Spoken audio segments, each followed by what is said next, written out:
కొలస్సీ మొదటి అధ్యాయం 28వ వాక్యం. ప్రతి మనుషుని క్రీస్తునందు సంపూర్ణునిగా చేసి, ప్రతి మనుషుని క్రీస్తునందు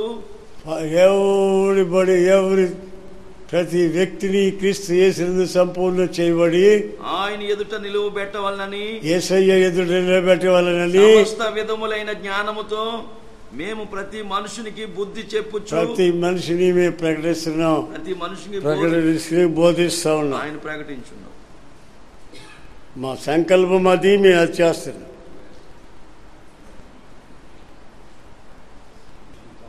అది స్వస్థతే కానీ, అది రక్షణే కానీ, అది వివాహ విషయాలే కానీ, వాళ్ళ ఉద్యోగాల విషయాలే కానీ,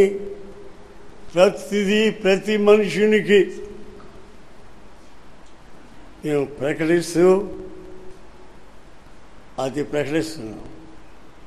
ఎందుకంటే అక్కడ రాసింది ఎవ్రీ మ్యాన్ ఇన్ పర్ఫెక్ట్.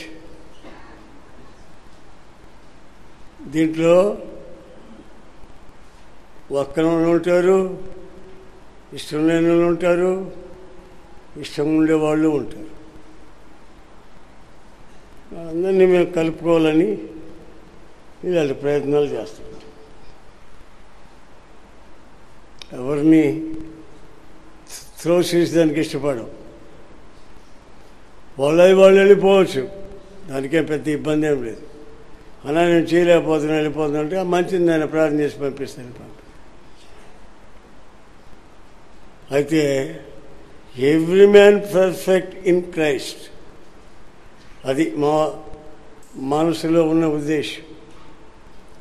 ప్రతివాని క్రీస్తు యేసునందు పరిపూర్ణం చేసి నిలబట్టాలని మా ఆశ.